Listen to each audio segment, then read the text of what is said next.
عید قربان پہ آپ علیہ الصلوۃ والسلام کی طرف سے قربانی کرنا شرعی طور پہ کیسا ہے؟ اور دادا یا دادی جو فوت ہو گئے ہوں ان کی طرف سے قربانی کی جا سکتی ہے؟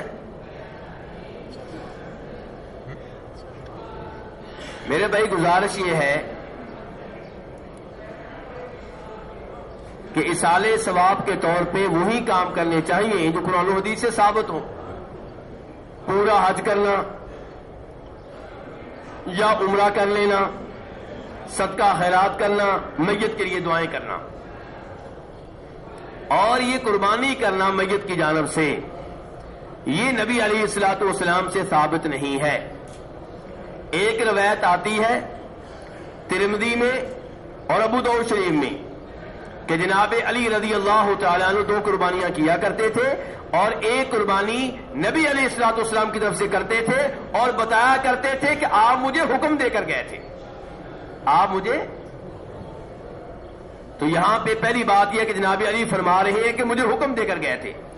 دوسرے نمبر پہ یہ روایت نبی علیہ الصلوۃ والسلام سے ثابت نہیں ہے، کیونکہ اس کے نقل کرنے والوں میں ایک راوی ہے جو مجہول ہے، نامعلوم ہے.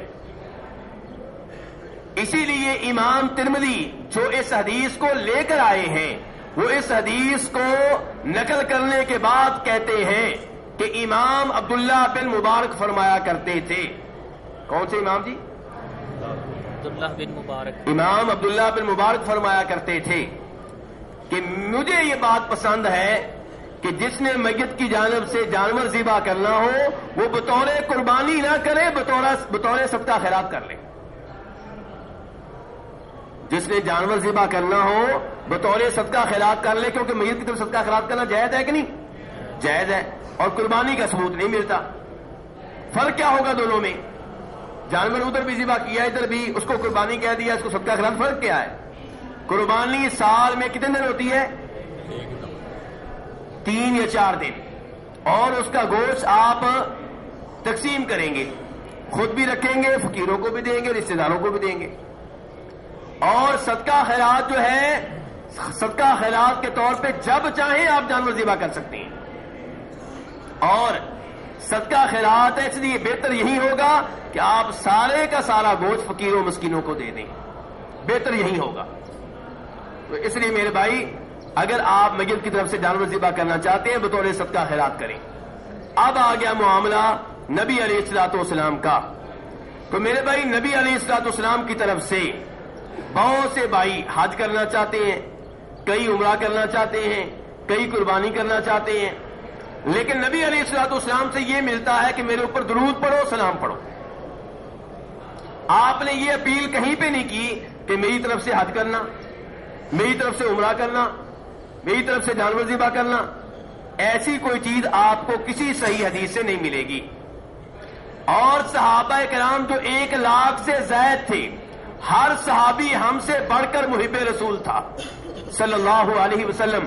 کسی صحابی سے نہیں ملے گا کہ اس نے آپ کی طرف سے حج کیا ہو یا عمرہ کیا ہو یا قربانی کی ہو اور صحیح سند سے ثابت ہو.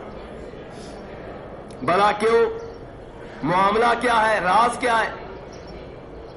ان کے پاس علم تھا، ہمارے پاس علم نہیں ہے.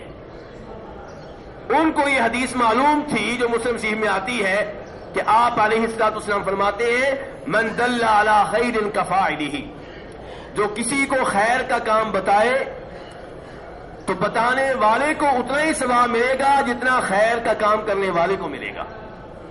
جو حج ہم اپنی طرف سے کرتے ہیں اس کا ثواب نبی علیہ الصلوۃ والسلام کو ملتا ہے، کیونکہ حج کی ترغیب دینے والے آپ، حج کا طریقہ سکھانے والے آپ.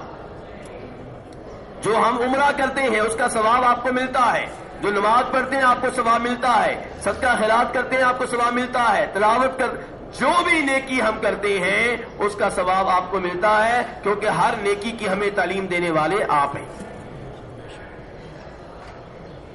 اس لیے اپنی فکر کریں، اپنی